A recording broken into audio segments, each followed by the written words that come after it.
This is where we hope people show up.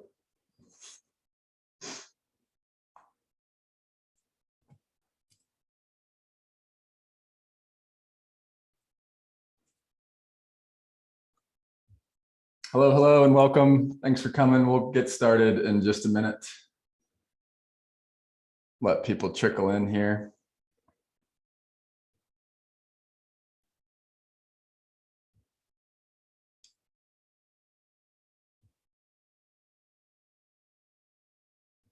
Hello to the familiar names and not faces, just names. Joe, Graham, Ben, Alexi, Aaron, hey, welcome. Give it about one more minute.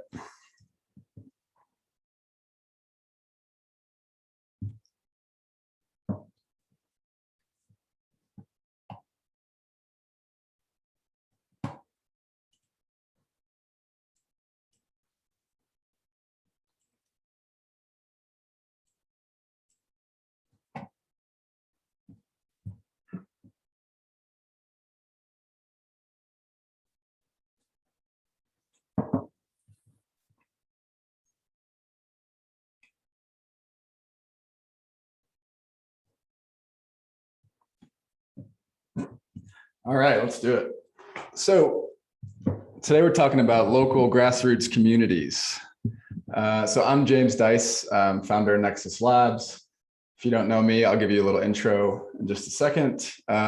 First, a little housekeeping. We're going to do Q&A at the end about the hour mark or 50-minute mark, somewhere around there. So please put your questions in the Q&A section at the bottom of your Zoom window. We'll save them to the end, and then recording wise, so this is sessions being recorded, so if you have to step out, totally fine. We'll put this on the big YouTube page, and we'll also put it in the Nexus Pro archive of all the other videos we've done in the past. So a little intro on Nexus, if you haven't heard of what we're up to. Primarily, we have a membership community called Nexus Pro. There are about 350 members that get together on a monthly basis, and sometimes daily basis in our chat room to kind of talk about how we can move the industry forward together. And then we have a introductory course on smart buildings called Nexus Foundations. A couple of former students here in your panel today. And in the Foundations course, we teach this role of the smart buildings champion. And this isn't one role that only one person can play, right? Building by building or portfolio by portfolio. It's really about a mindset and that all of us really need to embody in the marketplace. It's acknowledging that we're out to evolve this, slow moving, fragmented real estate industry into a new way of thinking and doing things. And that obviously requires crossing over our fragmented silos. It requires collaborating, even if that's not historically how things have been done in the past. So we teach this mindset in the course, and it has 5 components of it: continuous learning, continuously moving forward, collaboration and leadership, meeting people where they're at, right? So we have a lot of people that might not speak the same language. They might be stuck in the past a little bit. So meeting people where they're at today and acknowledging that that's okay to be where you're at. And we're trying to move everyone forward. 4th is the glue between stakeholders, right? So we have all these different stakeholders approaching the buildings problem from all of their different perspectives. And so we need people to sort of cross those gaps between us. And then 5th, it's holistic and long-term thinking. So that's really what we're trying to promote, and we can all embody that in our jobs and each project we're working on. So that's what we want to talk about here today, right? So the Nexus community, if you think about the pro community we just talked about, the students that take our course, that community is worldwide. But our members are all part of these other local communities in a countrywide communities, but also these local communities. So some of those are big. There's national ones like the Coalition for Smarter Buildings. I see some of you in the audience from that group as well. And we're trying to work together and figure out what the role of these different communities are in embodying that mindset that I just described. And looking at the value of communities to moving our collective goals forward, right? So more than anything today, that's what we're trying to explore. But more than anything, we want to tell the story that anybody can lead in their local community. Anybody can embody that mindset in their local community. And our panelists today are really testaments to that. So that's what we're here to talk about today. Thanks for coming. We'll explore these questions. First, I want to pass it over to Brad. So Brad is an intelligent building strategist at HGA Architects and Engineers in the Twin Cities, and he's the founder of the Building Intelligence Group. So Brad's going to provide an intro. Take it away, Brad. Thank you, James. Thanks to the Nexus community for letting us be here to co-present today with you, and thanks to all of the big folks who showed up for this event. And hopefully you're able to learn more about Nexus and the value that Nexus can bring. We're really working together, making sure that this isn't a one or the other type of a value proposition. We're really adding value for both of these organizations. So please take a look at the Nexus Labs offerings and see where the right fit is for you to be joining and participating in that group as well. But for folks who are not familiar with the Building Intelligence Group, we want to give you a little bit of background on that so you can understand how that fits in with the wider community and how that might be something you're interested in participating in. So the Building Intelligence Group, or BIG, is a local meetup group that's focused on commercial intelligent buildings, and really we're a lot of enthusiasts putting this together at kind of a grassroots level. It's all volunteer-led at this point, very crowdsourced. And maybe as a quick anecdote that demonstrates those community roots, I'll tell you that I didn't start the Building Intelligence Group, and I feel a little bit like it's a bit grandiose to call me the founder. But what I started was the Twin Cities Intelligent Buildings Working Group. And pretty quickly people said, Brad, that name is garbage. We got to figure out a better name. So we crowdsourced suggestions and let our community vote. And that was how BIG was born. And that's really emblematic of how we work as a group to create something that is really the best fit that it can be for the people who are in each of the communities where we're located. So right now that's been Minneapolis and St. Paul for the last 4 years, and Chicago for almost 3 years. And the purpose is really bringing people together to share that knowledge and remove the barriers of adoption to intelligent buildings. We want to accelerate that adoption and tear down the silos of how buildings are traditionally being delivered and operated. We recognize that no one company is going to have the solution, and so it takes a village. And we really encourage the co-opetition and mixing of different groups. So it's fun because it makes strange bedfellows. We've got competitors sitting across the table from each other, and in that moment, they're dropping their egos. You check your ego at the door. You bring your shared passion, and you collaborate together. Whether those people are the owners and clients you're working for, or whether those are your competitors at your day job. So we think that's what's really important for this group. Not only we're bringing people together at the local level, but we're bringing all of those trades together from design and build teams and OEMs and end users to be able to learn from each other and try and help hit the gas pedal on accelerating the adoption that we all really believe strongly will be benefiting those end users and ultimately the world in general, as we're able to drive better energy savings and optimizing efficiency of buildings for the operators as well as for kind of that civic impact we have on energy. So where are we at right now? Although we've got this 4 years of experience, we're really still at the beginning of our story, growing as a national organization. And earlier this year, we did found as a nonprofit, and we'll be adding chapters to that nonprofit. We'll talk a little more about that in a second here, but touch on what James said about working very collaboratively with other groups like Nexus and the Coalition for Smarter Buildings that came out of Monday Live. And we're working to support each other and amplify each other's message. I'm trying to provide complementary approaches and being respectful of each other's lanes to make sure that we're not double covering efforts and not cannibalizing from each other's audiences and missions. So as we're defining exactly what our Building Intelligence Group is going to be going forward, besides these core missions that we have, we're really aligning with these other groups to make sure that we're all rowing in the same direction. And like Rory Barnwell, who started our Chicago chapter, I like to say, the rising tide lifts all ships. So we want to try and make sure that we're thinking outside of just the big organization for how we're able to make that happen and try and support and lift everybody. At the end of the day, that's what big has felt like to a lot of us. Is this is a support group for intelligent building enthusiasts. It's a place to be able to get people together where we didn't have a spot at a local level before. So where are we at right now? We've got some more Midwest chapters that are going to be coming online. We've got Milwaukee, Iowa, Detroit.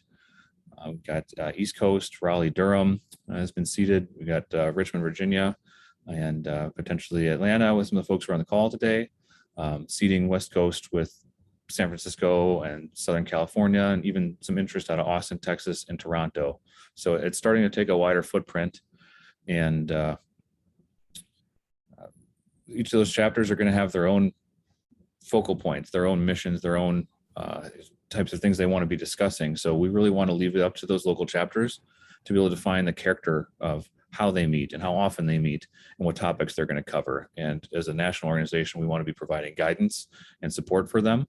So access to some of the resources like being incorporated under our umbrella and being able to access things like our website and CRM tools for being able to help administer those chapters. That's the kind of support we're looking to build from that national level to those local chapters. But we want to let them be able to really dictate the terms of what success will look like for them, and just how they want to operate their local organization. So this is where we're in this building stage. We're still working with those people who are interested in starting those local chapters to understand what do they need to be successful. And we're continuing to look for that input, building libraries of best practices, as we've done with Chicago, and sharing a lot of information between what's worked well for the big Twin Cities and what's worked well for Chicago, passing all those across the table to each other. So these were all groups across the country. We had about a dozen of them or so who were all on the cusp of starting up right around the time the pandemic hit. And we recognize this is something that's really difficult to try and launch during a pandemic. You need to be able to get together with people to be able to start a local meetup group. So now that it looks like we're turning a corner, people are starting to get back together for conferences, and a lot more people coming back to offices and having these in-person meetings. Now we're going to start kind of pushing into 2022 to start getting people together on that local level and get those other markets up and running. We've not been charging anything for meetings yet. We will be monetizing going forward, and we're working on looking at what that monetization plan looks like. That's a 2022 initiative for our executive board, who's been working hard over the course of this last year, setting up a lot of the structure. But at that local level, it can be something that's very low lift, and we keep it really crowdsourced and volunteer effort to get just people together in a space. It starts with find a space where we can meet, get somebody who could host, and then come up with topics. For our first ever meeting, we went around the room and said, all right, we know everyone's passionate about this subject. Why are you here? What exactly is it that's driving your passion? We create a list of 20 different things we're still picking off of 4 years later to be the topics for our meetings. And as I've been lucky enough to participate in some of the Chicago meetings, they have a little bit of a different meeting format, and they have different topics that they're talking about compared to what we do in the Twin Cities. And that's just great. We want to be supporting that. So how can you participate? Well, if there is a local chapter in your area, please sign up and participate in the meetings. We'll get you on our mailing list so you can attend some of our virtual events, which we're doing quarterly. We started that up during the pandemic, and it's worked very well for us. We want to carry that forward. And then, if there isn't a local chapter, there is a way you could start one. We're looking for the people who are passionate about this in your community, and people have those connections and aren't afraid to reach across the aisle to your competitors. Maybe you've got connections across different trades and different disciplines within the intelligent building, and you're able to reach out and bring in some of the people from the structured cabling world and from the audio video world and security, and tie them together with the building automation and other intelligent building types of systems and concepts. So if that's something you're interested in, reach out to us and we can kind of help you get supported on getting that local meetup going. Additionally, our executive board has now started delegating some work to committees. So we've got a programming and collaborations committee that puts on our events and works on collaborations like this one with Nexus. We have a finance and rules and regulations committee, and our chair Akash is on the call with us today. And then a membership and marketing committee where we're working on helping to craft what that monetization model looks like, and working on reaching out to intentionally grow this membership. It's something that's been really grassroots right now, very word of mouth, really organic. But now we're going to be turning the corner here in 2022 and becoming a lot more intentional about how we try and speed this thing up and really grow and get those chapters built across the country, so that when people do want to join in an area, you've got something there that you can go sign up for and participate in. So I think what's exciting about this is that, even though we've been doing this for a number of years in some of these local communities, as we're starting to go national, we're still kind of feeling like we're starting from the ground up. And so this is a chance for anybody who wants to shape what the future of an intelligent buildings industry, trade group, or association, or whatever it is you want to think of us as, really needs to be. So that's where we're reaching out to everybody who is listening to this and saying the doors are open. If you're interested in being able to participate in putting some of this together, we'd really like to be able to hear from you and want to be able to get your input to better understand what the community needs from us.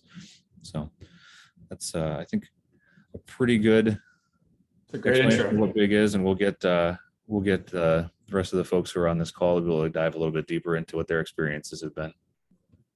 Thanks, James. Awesome. Yeah, no problem. Yeah, I first joined I think it was a big Chicago event that I joined during the pandemic, and it's been fun watching you guys evolve. And it's really impressive, as someone who started Nexus as a nights and weekends thing, watching you guys with day jobs still reach out and during, after work, during your projects and everything you have going on, the ability to then also reach out and say, you know what, this isn't a priority right now, but we all got to connect. We all got to connect outside of this context. So, all right, well, let's dive in. Thanks, Brad. We'll move into our panel discussion now. So I'll bring you on one by one here, our four panelists. I want to start with you, Shadi. So Shadi Shefarat, she leads the DLR group commissioning team nationally, and she's in Chicago, as you can tell in her background. Whenever I'm on a call with Shadi, I'm like, I feel like I'm in downtown Chicago, and it makes me remember all the good times I've had there. So well done with that background. So she was also an excellent member of the Nexus Foundation's, our first cohort. So it's been a while since we got to hang out. So welcome, Shadi. What's the format in Chicago, and what's the value of building community in your local market? Hi, everyone, and James. I want to start with the second part of your question, actually, the value of building community. City of Chicago is famous for having these buildings and skyscrapers and like tall buildings. It's always great to be part of the city, and we are very proud to be members of building community in this city. So walking along this city, like anytime you bring in visitors, you feel great that like these are all the buildings, and you're showing the history of this city with showing these buildings. Being part of the intelligence group make you feel like you are part of the future of the city, and that's great. For all of us, it means a lot to create this meaning for ourselves, for what we do in day-to-day basis, to be part of a community that enhances all these buildings to the next level. Maybe someday in the future, our next generation would walk along the city and talk about what we have been doing all along in this city, making the buildings smarter and more intelligent. Talking about the format of Big Try, as Brad says, it's different from what they do in Twin City. It's more informal and casual. As Rory often says, we need three things to get together. We need a topic, we need a venue, and we need some refreshments, beer, as Rory always says. So that's how we have been doing it in City of Chicago. We have been working also with ASHRAE. Some of the events were actually held with collaboration with ASHRAE. We have all these people from building industry joining. We have panelists from our competitors who are actually sitting with us, and like basically what we called co-opetition, that we discuss the things that we the challenges and things that we go through in day-to-day basis in our own companies, but just like share our knowledge and just like try to work together and, as I said, enhance the whole building industry together. Because I think, and we all think that human progress is inherently a community project. Nobody can do it alone. So putting our minds together, looking at it from from an aspect of a community progress, it helps us actually be part of this community and just like enhance the conversation to the next level. And it helps us in day-to-day basis because we see what the other side, our competition, is going through, and it's not far away from what we are going through. So it has been great by far. Awesome. Thank you, Shadi. I was going to follow up with a question about the value to DLR Group, and it sounds like you answered that at the end there. It's the ability to then, you know, speak to your competitors, speak to maybe your customers, speak to the rest of the supply chain. So if you guys are working on a commissioning project or working on a design project, the people that are actually working on those projects with you, the ability to have a casual conversation with them and turn it into more of a human interaction than a transactional one, it sounds like. It takes the anxiety of having a deadline, needing to like get it somewhere, needing to you know, meet the deadline. It takes it all away, and you're just thinking you're working together to figure it out together. It's totally different vibe. Totally. All right, thanks. Let's go from Chicago to Atlanta. So we have Max Shirley, Smart Buildings Consultant at Newcomb & Boyd. Max helped start So Be It, which is a pretty cool acronym. So the Society for Built Environment Intelligence and Technology. So well done to however that came about. So they're a grassroots professional community building effort. Max is also a Nexus Pro member, so in both sides of things here. Max, what's the format in Atlanta, and what's the sort of history there? And what's the value of building this community in your local Atlanta market? Yeah, thanks. I can tell you that we might have had a name before we had a group. I had a collaborator, and we probably went through 40 different potential acronyms and names before we came up with that one. So yeah, we're fond of it. You know, I think one of the things building off of what Shadi was talking about is, I think for us, it was really important to bring something that wasn't a marketplace to be able to talk about these things. I think a lot of times it's either sales or a consultant to client relationship. And there wasn't a lot of opportunity to just talk about intelligent buildings, challenges, and you know, the human aspects, just like you said, outside of like big national conventions. I wasn't aware of Nexus at the time, relatively newcomer to that, but you know, at the time, it just seemed like there really was kind of a big gap between something like a Realcomm, IBCon, or an AHR to just have a chance to talk to other people that are interested in it. And so I think that was really part of the genesis. And so it was initially probably more about a networking and conversation driving in Atlanta, more so than trying to build best practices or solve like the technical problems. Another thing was, you know, really it wouldn't make sense to us to build another silo, which is intelligent buildings people. We really wanted to focus on reaching out to building owners, building operators, architects, trying to, you know, bring as many people to the conversation as possible so that we're not, you know, just trying to solve these technical challenges on our own, but getting that perspective and also giving other people a chance to talk. Like one of the things that I noticed is, and I think this is still the case today in a lot of organizations, you might be the only person that gets it or understands what you're talking about, and that gets exhausting. It's hard to stay motivated. It's hard to stay, you know, connected. And so, yeah, really bringing that just forum to people The format is in flux because we were supposed to have our first big event, which we had 30 people signed up for to come in person, which I was really excited about, on, I believe, March 20th, 2020, something like that. And so that got canceled a few days before that. And it's been a struggle, frankly, to get things going locally ever since. I think by the time we got into trying to do virtual events, there was a lot of fatigue in virtual events. So what I can say the most is that we're really excited to get back into in-person meetings, which hopefully we'll be able to get to soon. And the value, I mean, I think I've already kind of addressed that, but maybe a little bit of the value to Newcomb and Boyd as a consultant working in the space is that again, it's nice to be able to talk about it and drive the conversation outside of trying to sell somebody on it.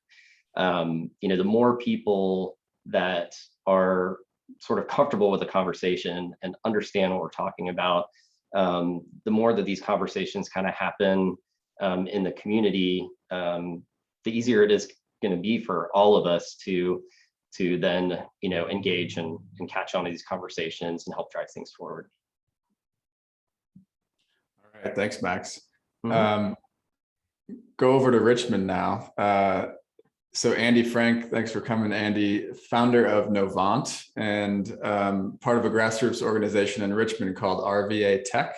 Another member of Nexus Pro and Foundations alum. So another cross community member here. So Andy, tell me about the Richmond market and what's the value of community and building it there? So Richmond's interesting, and you might have to cut me off because I will go on forever. But 3 minutes. it's historically not a technology town, and that's changed a lot over the past 20 years. So it's always been a little bit of a lonely place for people who are in software in particular, which is my background, but even more so for smart buildings. And that's, the dynamics have changed a lot over probably the past 15, 20 years. And RVA Tech was this organization that sort of came up. It's very, very broad. And it's really dominated by some of the Fortune 500 companies. The big three in Richmond or Altria, CarMax, and Capital One. So it has a very corporate flair to it. But they've, going through the same thing everyone else has done, that they just have struggled to get meetups and collaboration and everything for the past year and a half. They do a really interesting thing annually, well, past 3 years, I guess, this data summit. It's basically all the data science teams from all these big companies come and just talk about data science, and very, very interesting in how it intersects into how it can potentially intersect into smart buildings. But that was a 300 or 400 person event, and I think they got 50 people maybe to show up this year. So there's a lot of struggles, I think, getting back to the numbers in place. But when I started this, part of me was boredom from the pandemic. But I was like, what if all these people and maybe missing out on the hallway conversations at conferences? What if there was just people got together in Richmond and I did this RVA Intelligent Buildings, and I just threw a logo on LinkedIn, and like 3,000 people liked it. I was like, huh. Kyle, who was like, hey, have you heard about Big? And I was like, what? No. And so this whole conversation with Brad and Rory and Kyle to get plugged in, which I think is fantastic and exactly what we need. My motivation is maybe a little bit selfish, just because you're bored. Well, I just like learning. And that's always been my thing coming up through, even Tritium. We were designing systems that I personally didn't really understand. And I feel like if we're going to build better solutions and better technology and better products and better everything, like, you need to understand how everyone else does everything. And so part of that motivation was just, let's get people in architecture and building, construction, all these different, sections of the industry, and actually explain to each other how we do stuff. Some of that's just interest, side conversations, just for kicks. But I think also that's how you unlock potential future innovations. And then the other side of that is I don't think I know a single other person in Richmond who's in smart buildings outside of coworkers, previous coworkers. So it's nice to just be able to talk to someone else who knows what the heck I do for a living. And I think there's enough presence in Richmond to support that. It'd be a small group, but I think, it's a small and growing community. So if I answered your question, but Yeah, no, lots of good value there. And it sounds like you guys are putting together your own local chapter and launching it soon. Is that right? yeah, I'm going back and forth. Brad's been bugging me and I'm like, yeah, no. I think I've talked to a few people here. Ironically, I work in a co-working space in Richmond, and 2 doors down is the county planning commissioner. So he's a good person to know for building connections. And probably early next year, get through the holidays, and hopefully that we don't have any or more COVID-related issues pop up. And I think that's when we'll start to get something off the ground, and then take that momentum into the spring when the weather gets warmer. Sort of our plan. Got it. All right. Thanks, Andy. Appreciate it. You did great. Very, very brief there. Appreciate it. Which is not usual, but I mean, that learning piece that you mentioned is what drives me, right? That's what I see the biggest value. And every time I have a call with our community, I learn so much. And it's like, I'm the one sort of organizing it, but it's really like this secret way for James to learn from everyone, right? And everyone gets something out of that as well. So awesome. So let's bring in our final panelist here. So Akash Chandarana is the general manager of Energy Management Collective, and he's in the Twin Cities. Currently the treasurer for BIG at a nationwide level. Is that right? Yeah. So Akash, we'll kind of bridge our topics here. Let's kind of move into the next topic. Sure thing. So what's the value to you guys in Twin Cities? I think we've probably covered a lot of those talking points there, but really let's kind of shift into also, how can these communities really move the market forward in the local community? Yeah. So, I mean, as I was thinking about this today, when we think about why we're all here, we all have some basis in conservation, some basis in financial motivation, aspirational, in terms of just looking at the possibility of what smart buildings could be. I mean, I think we've all seen the movies and going back to, just HAL, for example, and just like that innovative space. And just what that could all look like. But it's going to take all of us working together to get there. So just a few stats. And for those people that know me, they know I love my numbers. But by 2025, Navigant is projecting that there's going to be 1.4 billion connections in smart buildings. And by that period of time, there's about $223 billion in revenue potential for IoT products. But where are we today? We're just at a sliver of what that even looks like. And so what that really requires is for all of us at a grassroots level, because that's where change really happens and starts, is really be able to look at what's in our own communities and try to figure out what makes a lot of sense in order to make some progress towards those financial aspirations, or from a conservation perspective, be it a city that might have come out with a 100% carbon aspiration, or an organization, corporation that may be one of your customers or clients that has come out with a pretty aggressive carbon goal as well. And so what we've seen here in the Twin Cities, for example, especially in my prior life, is take an opportunity like putting in a microgrid in North Minneapolis. And it took a really diverse group of stakeholders to get together and talk about what are the challenges, what are the opportunities, what are the roadblocks and the hurdles in order to be able to accomplish something like that. And then all of us working together through our channels, so to speak, to get to being able to move that forward into a proposal that then gains some attention, some notoriety, then can ultimately be accomplished. And so what's one of the greatest values of this whole entire opportunity, just talking with you folks and with BIG, is a lot of what Andy, Shadi, and Max have already talked about, which is connections. So this is the opportunity to expand your network and for us to see what other people are doing in the space, so that when we need to move a project or initiative forward, we know who to call. And I mean, I hate to go back to that, but knowing is such a powerful component of being successful when what you're trying to do is really climb up a curve. When you don't know who to call, it's so daunting in the first instance. And so knowing who that is, and then having empathy for what our so-called competitors or our competitors are experiencing. And so that gives us the opportunity to bridge those gaps and then find the common value that we're all trying to strive for.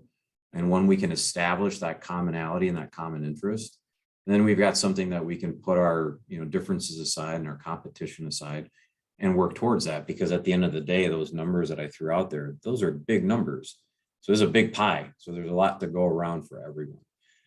And so here in the Twin Cities, that's really been the mindset.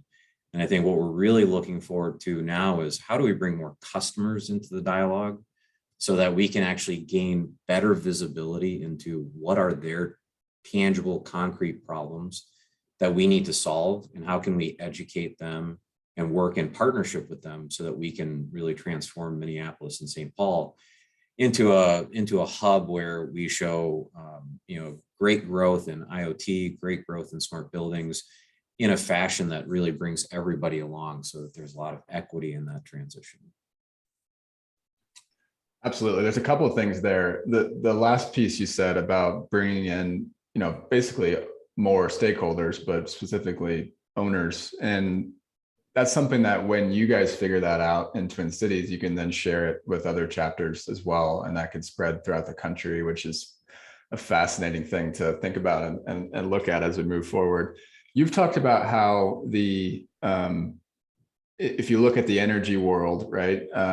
You told me about how there's precedent for that, right? So something happening in a local market, in the energy world or the utility world, and that spreading throughout the country through these local communities. Can you talk a little bit more about how you've seen that happen?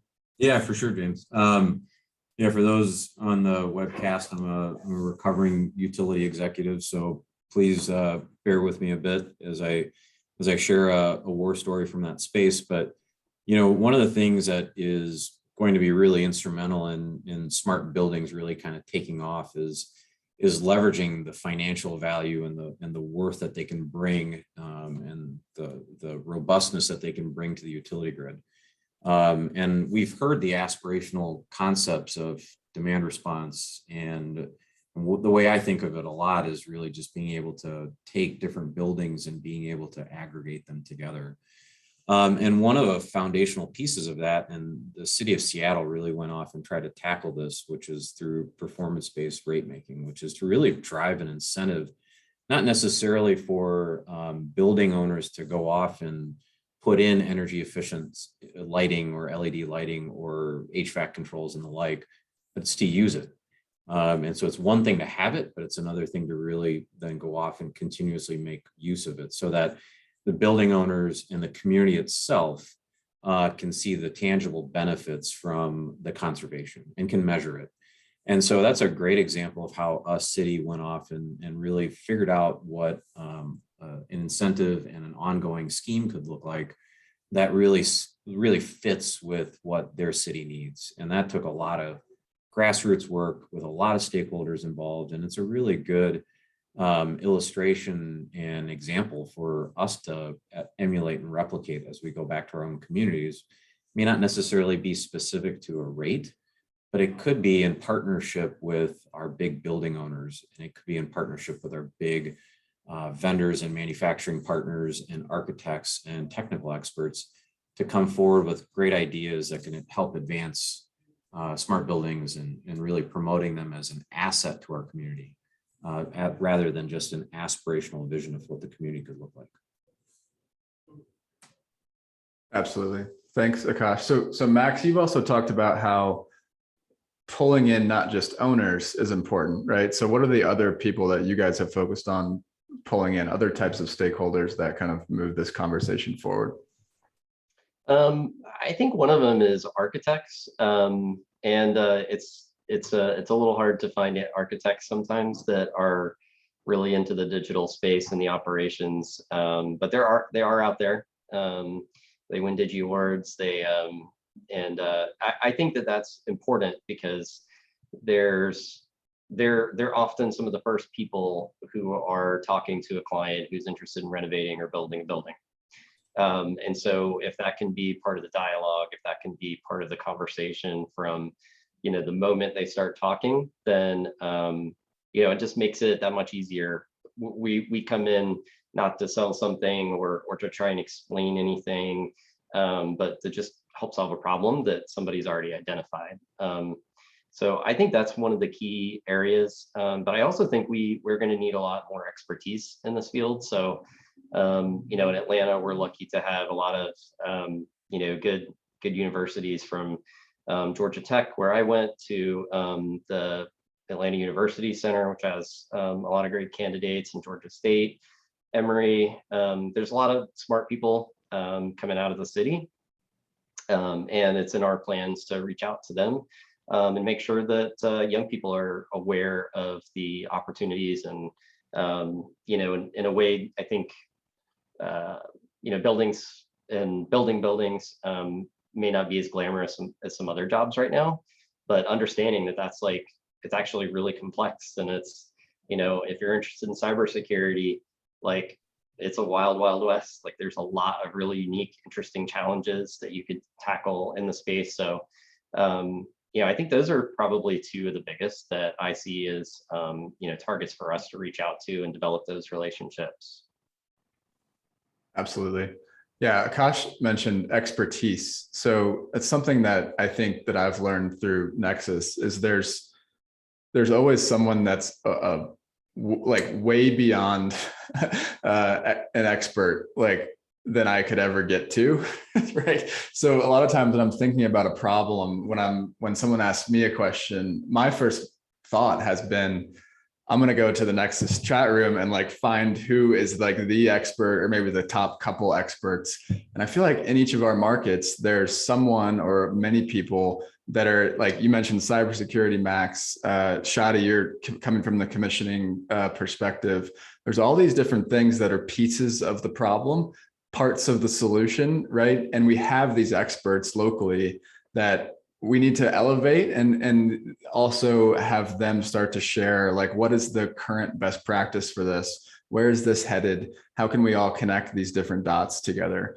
Shadi, so you've talked about that from Chicago's perspective. How have you seen that play out, that expertise? Yeah, absolutely. One thing that actually builds on what Max was saying is, I see this exactly like how sustainability worked in my education and my career. When I started my career, basically sustainable design was a big thing in our university, in Monash University, when I was starting on my career. And also all the projects that I was starting in Australia, they were all Energy Star, as they called it, Green Star rated, and sustainability design, that what they called neighbors rated. So the newer generation of people who were getting into this industry, it was their default to be part of this sustainable design platform. I see it the same way in building intelligence. And I think the reason sustainability was there was the community of experts driving this to be the mainstream. So it was all these tools that they have developed, all these standards, guidelines that they were developed, and the rating tools and all that. So they drove the industry to the next level in terms of sustainability. More than 10 years after that, it's not like that. It's kind of a known fact. All those guidelines and rating tools and all that have been developed. This is the mainstream. Sustainable design is the mainstream thing. And I see building intelligence in the same way. I think experts should drive this field towards the next step. So when new generation of junior engineers and graduate engineers get into the market, they know all about this, and they know different aspects of it, and they know how to grow in this industry. So I hope 10 years from now, a lot of these features that we are trying to develop in our own industry, they're very much known and experienced, and people know the issues of it, and they're straightforward, and we're taking it to the next level. Fascinating.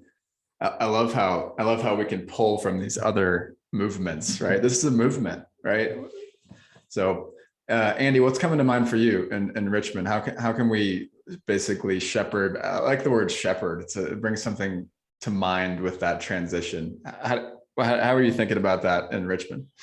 I'm not sure it's going to differ from the previous answers. That's okay. I always, even when we do the breakouts and stuff, I always have the same perspective, just because I'm a technology vendor. So it's just my worldview is implicitly in that frame. So I'm always thinking about this from how do we improve technology in buildings? That's always my end game. And we're not going to get there. There's just, buildings are so complicated. I'm not sure one person can understand the entire everything in its full fidelity. And so you've got to find all the experts and aspects, from the design phase to the construction to the commissioning to the handoff, and then obviously the maintenance afterwards, which can often dwarf the complexity in some cases of the actual initial building. And unless there's more collaboration and knowledge sharing, I don't see how you move forward, right? Otherwise, you're just building the same mousetrap over and over and over again. So that's always, my motivation when I get into these groups, is how do we learn more, educate ourselves more. I think that's how you unlock, sort of the future innovations, which hopefully has the feedback loop and the impact of better buildings, more energy efficient, all the buzzwords. So there's an aspect to this shepherding, right? That is also, I don't know what shepherds do to like cull the sheep that don't behave very well. I have no idea how that works, but we have to acknowledge, right, that in the buildings world, in all of our local communities, there are bad habits, right? Mike, you let that sheep just get taken by a wolf, maybe. Yeah. But there are bad habits that kind of creep into projects, right? Can creep into, well, we already have them, right? So it's kind of about getting rid of the bad habits. So this is a question to the group who feels strongly enough to speak up here.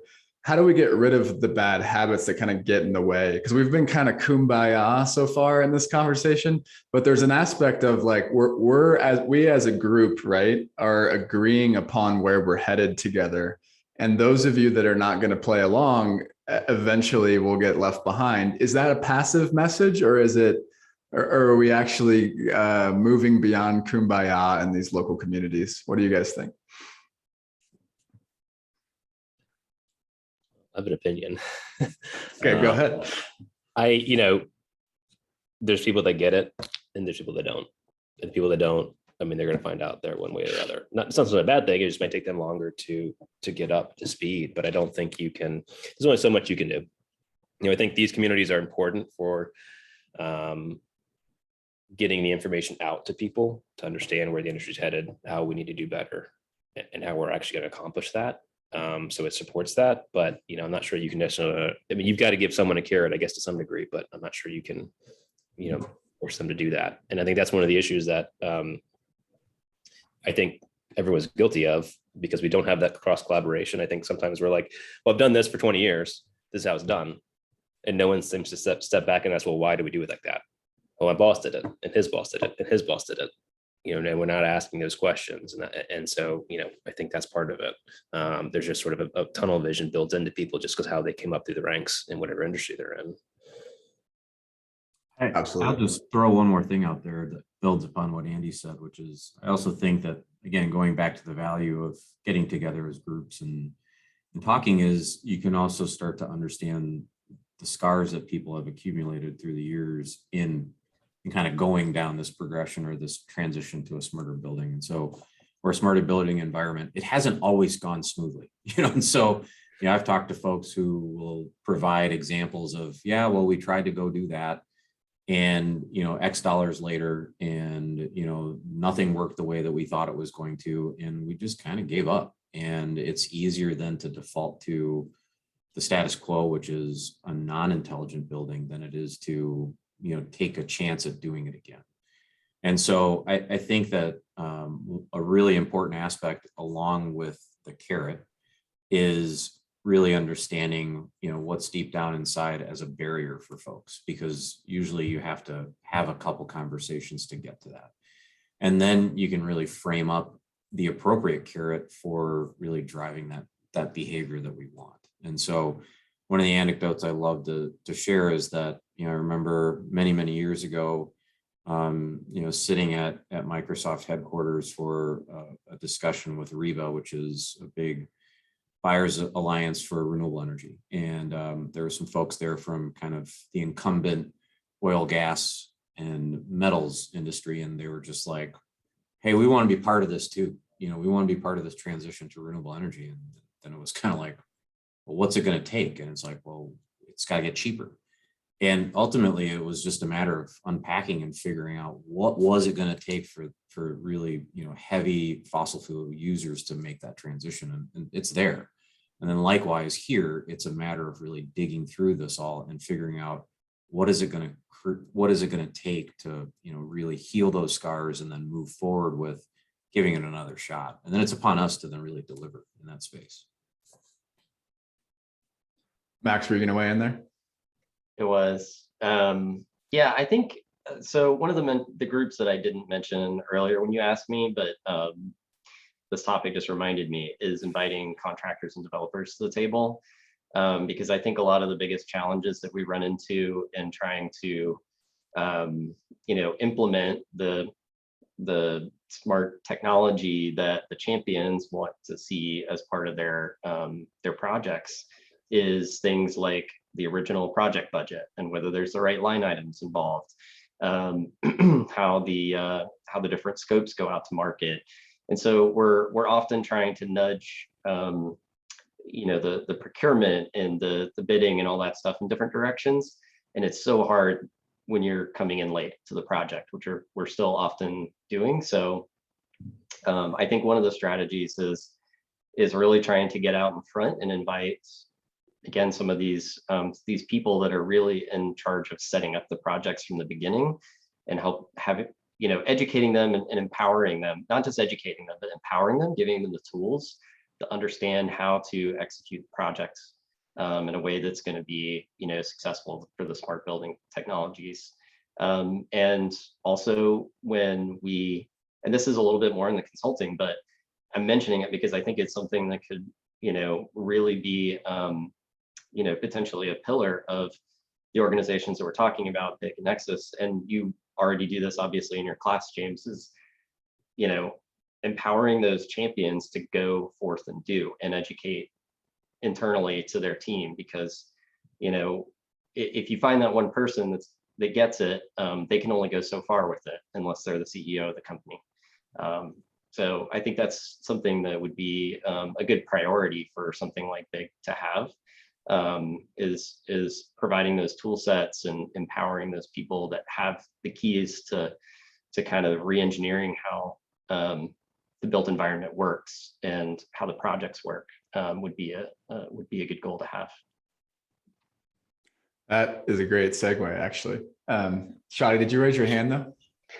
Yes, again, building on what Max said, and I can't help to say it, take commissioning seriously.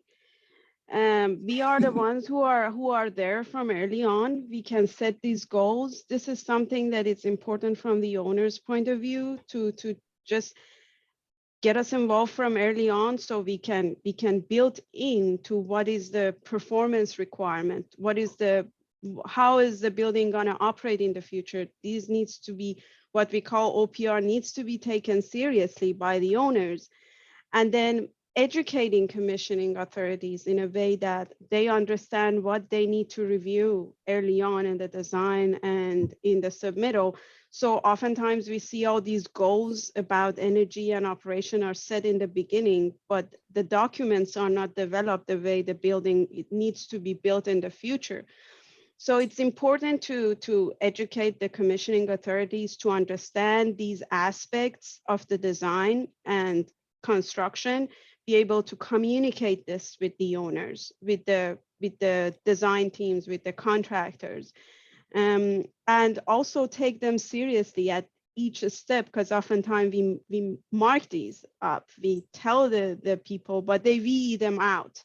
And later on, the goal is there, but they never supported our talking points. So the buildings are not built the way the designer or the client had in mind. So I think there needs to be more power to the commissioning people who are there from the beginning till the building is going to be operational in the future.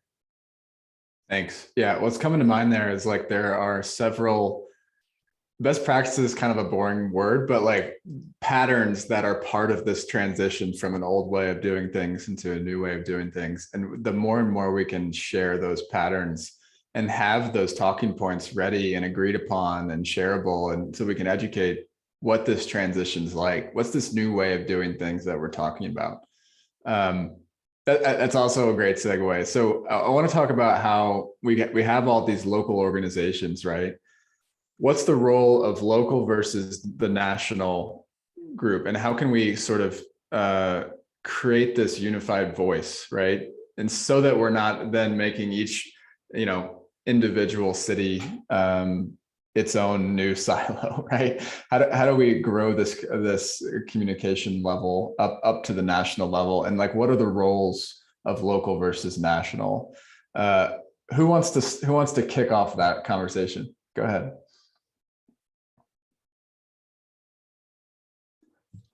I'll pick on one of you if you don't want to. Go ahead, Matt. I'll take it. Just one of the things I think is having a common set of terminology and language. I know this is like a personal pet peeve of mine personally is the term MSI, because I feel like people use it to describe a lot of different types of vendors and contractors, whether it's somebody who's purely a software and they just need a gateway and want to deal with the data, versus somebody who's really boots on the ground and putting in controllers and getting things connected. And so there's very different procurement methods depending on what you're talking about. It's just really hard to talk about some of these big concepts when you don't have a common language.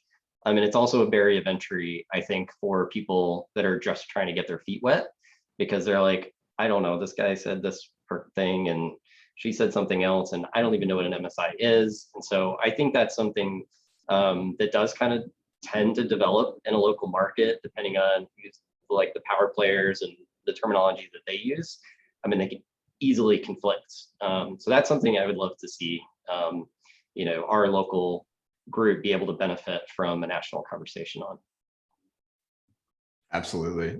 Yeah, that's something that we've identified in the foundations course as a worldwide thing, right? I have people from India that take the course and they're like, well, I don't even have that concept, right, in our buildings, but that applies at a national setting as well. Anybody else want to weigh in? How do we sort of zoom out at the national level?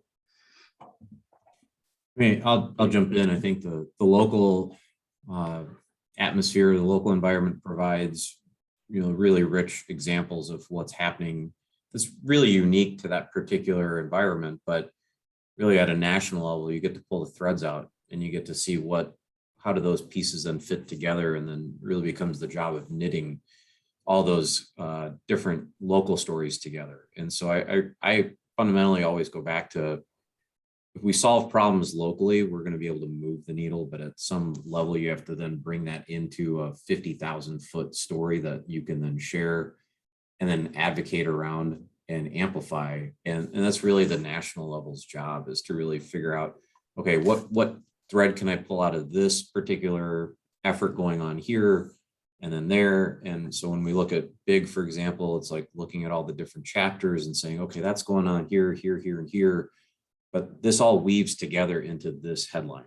And then this headline becomes what we go off and we go really amplify to the masses. And then, even in the chat, we can see it. It's like, hey, I'm interested. And it becomes then something that another local base can then rally around and say, I'm not sure I can, like it's going to work on all fours here, but it's really similar. And I can go run with what is similar here and then bring that back.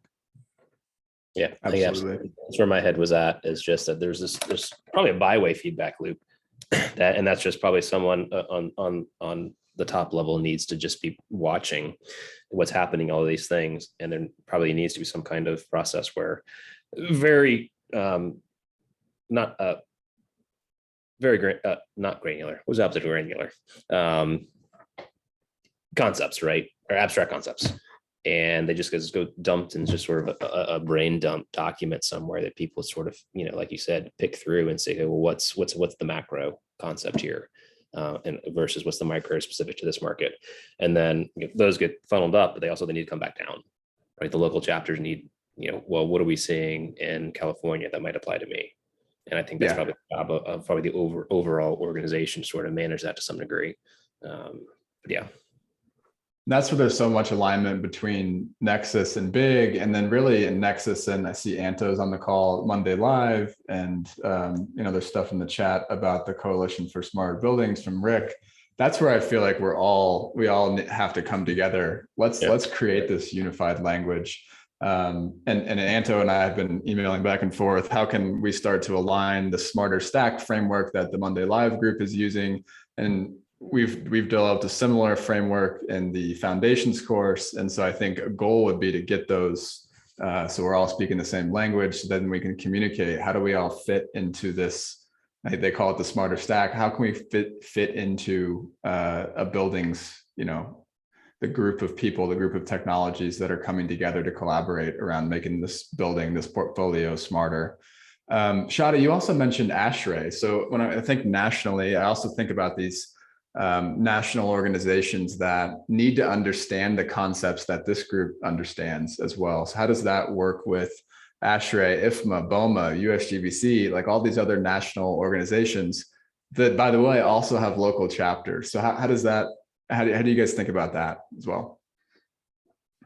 So like I said, ASHRAE actually reached out to us saying that we see you're holding these events, let's work together. And actually, one of our best events was right before pandemic, in early 2020, when we combined ASHRAE and Big Shy event. It was a huge, it was the most crowded ASHRAE event that I have ever been in Chicago. And we had 3 panelists who were talking about exactly what we're talking about now, from different big companies, large stakeholders in Chicago, design firms, including our own firm, to talk about the obstacles and all that. So I think it's very important, like you said, and I often see the disconnect, exactly like you said, between these different entities. Like we need to explain some of the stuff regarding to the sustainability groups, regarding the importance of these intelligence features in the buildings, versus there need to be a common knowledge about how these things can bring value to USGBC as well. So we have worked with ASHRAE, like I said, and I think also our team has USGBC collaboration soon. I think it's a great opportunity right now is when we have places like Big Shy to bring all these other local communities together and introduce them the building intelligence aspects, and have them work with us and add our features to their requirements, to their knowledge base booklets and all that. So people from those sides of the industry also get informed about them. Absolutely. Brad, do we have any questions? We want to go to Q&A, or should we keep the discussion going? I didn't see anything in the Q&A, but the chat might have some questions here. Yeah, it's been a good discussion in the chat. Not a lot of questions coming out of it. So if you want to keep this rolling, I guess I'd come up with one that kind of threaded some of these common themes together, of asking if people wanted to share examples of collaboration and relationship building experiences you've had through the interactions in Nexus and Big have influenced you.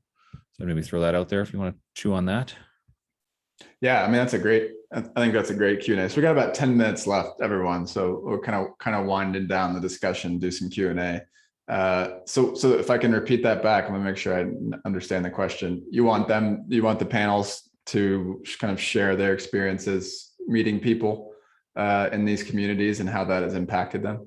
Yeah, what interactions have you had that are unique to Nexus or Big you wouldn't have had if you weren't a part of these communities? So I hear these things from the Nexus community on a weekly basis, and it's like my main motivator. I love these stories so much. So I'm sure Andy has one or two. Oh, I mean, since technically Big RVA has had 0 meetings, I'm going to put it in the context of Nexus, but I think that the same thing applies either. Is I wouldn't know this stuff. You know, I've been exposed more through Nexus in the past year than I have in my previous 20 years in this career. And I think that's the biggest impact for me personally, is just exposure to things that you just wouldn't normally hear about. And it's not like just people have done it. These are experts. I think you said it earlier, James, right? There's people that can speak very, very intelligently and authoritatively on these topics. And then you're getting that sort of a direct conversation, either in a breakout room or a panel or over beers if you're in person. I think that's a massive takeaway, I think, for me personally, who just wants to consume as much information as my brain can handle. I'm sure I could spout up specific examples. One was Joe did the talk on commercial real estate. I don't know when that was. That was fascinating. I'm not sure how much I need to do that in my everyday work, but just knowing that, it shaped a lot of things that I've done even since then. I think that knowledge has a direct impact in a lot of cases on how I do my day-to-day job and how I collaborate and communicate with other people as a result of it. Yeah, we do these monthly subject matter expert workshops where a member of the community will come in and they have a full hour to just go as nerdy as they want on a topic, and they're volunteering. So they're basically coming in and saying, I think more people should know about this topic, and I'm willing to share everything I know about it. And Joe Gaspardoni, who's on the call here today, he went first and he said, here's all these things that all these startups that are developing amazing technology need to know about how office buildings work financially. And it was an amazing, video. People email me still to this day about, can I have more of that? And so those types of stories are amazing. The whole IAQ thing early in, right? And that's just, you wouldn't have access to that level of expertise and information, I think, without communities like this. You wouldn't. You would have a video posted somewhere that you might put in your email to go look at, but you would never find the time to do it. So in some cases, I think it's intentional about forcing people to actually listen. In some cases as well. And what's been great about those sessions, and I'm sure that you guys as local, when you guys have get together for beers in a local, when you have the expert there, that you can then have a Q&A session that goes into depth on whatever the audience is thinking about. That brings that extra level of let's get into the details on this. What areas of controversy can we talk about? What do we need to agree upon? What do we disagree upon? Those types of discussions are really where it's at, I think. So that was a note I meant to mention earlier, is, when you're on something like this, I think people are maybe a little more conservative about sharing stuff. I think when you're on one-on-one, that's the hallway conversations and conferences. When you're one-on-one, I think you let your guard down and you just sort of spitball. And I think that's where those are often the most valuable conversations, because you're more free to share information than you would in a group setting. I'll just build on Andy's comment, which is that, really great ideas usually come from 2 or 3 different people's own version of an idea, and then bouncing it off of one another, and then finding out how to take their individual concepts and make them so much better.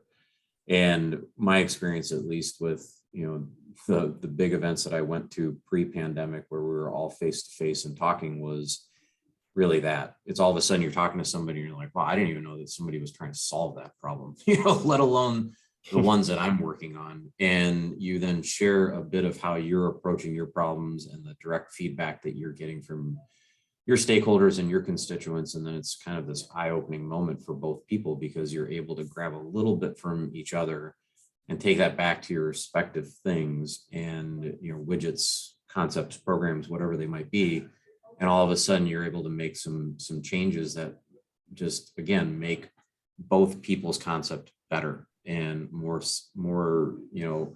receptive to the marketplace. And you know, if Andy's out making a program that gets adopted by people, that's a win for the community at large. If I make a widget that people go off and buy, it's a victory for the community at large. And I think that that's really, you know, a lot of the value of these conversations is just like, you know, 3 people working in their bubble can solve a lot, but you know, you bring a community into that and all of a sudden, you know, those ideas get to be far more dynamic and, you know, just catapult you closer to your finish line of what you're trying to get to. Awesome. Thanks, Akash. Yeah, and there looks like there are maybe a couple more questions here. I did want to be cognizant of time since we're coming up on the 75-minute mark here. I want to say thanks to the panelists. Thanks for doing this. Thanks for sharing your experiences. And I want to reiterate that I think big especially is looking for people in other cities to kind of lead this charge. It doesn't really require a whole lot of extra time, even though it is a side job for many of you leaders that are doing this in other markets. This can be done by anyone, right, in their local community, even if you're in a small market. It's still valuable to then just say, raise your hand and say, hey, let's get together and talk about this. Any closing comments from our panelists here today? I just have one kind of building on that previous conversation and tying into that. One of the coolest experiences I think I had as a direct result of, you know, kind of running one of these organizations is, you know, we wanted to try and have our events in smart buildings. And so we could make it both the meeting place and also, you know, kind of an example. And the very first one that we actually did do was more of a planning session, gave me an opportunity to reach out to the CIO of, you know, a real estate group and say, hey, can we have an event in your space? And had an opportunity to talk to them. And we did have our space there, and we got a tour of some of the, you know, behind the scenes things, some of the cool smart building features, and just got to be, you know, kind of get into his head a little bit on what his concerns are. So that's something that, you know, I never would have just called him up and said, hey, can I come check out your building? But if you're thinking about, you know, starting something or leadership, I mean, that's, you know, one way of looking at, like, this is an opportunity to do something that you could do in your normal day in life. So encourage you to do it. Thanks, Max. Closing comments, anybody else? I also wanted to say that ASHRAE event that we had with Big Shy, one of the benefits was that, like, a lot of the ASHRAE group who didn't know about the Big Shy, they got introduced to it. Like, they, you know, they will be the drive to take their own firms, their own groups to the next level. So always working with other groups, it's going to be very beneficial for the whole community to take it to the next level in multiple different firms. That was something that when I was on the board of the St. Louis USGBC chapter, having group events I think we did every other month, we had a group event, and it pulled in ASHRAE, or we pulled in somebody else from an adjacent space. It's important to note that technology doesn't help one of those efforts. It doesn't just help HVAC, right? It doesn't just help sustainability. It helps across all these different initiatives. And so broadening each of those groups' gazes is always important. Well, thanks so much, everyone. Let's close this down. I think we could talk about this all day. I hope to see everyone at local events around the country, and I hope to see these chapters pop up everywhere. So thanks again, and talk to you all soon. Thank you so much, James. Thanks, James.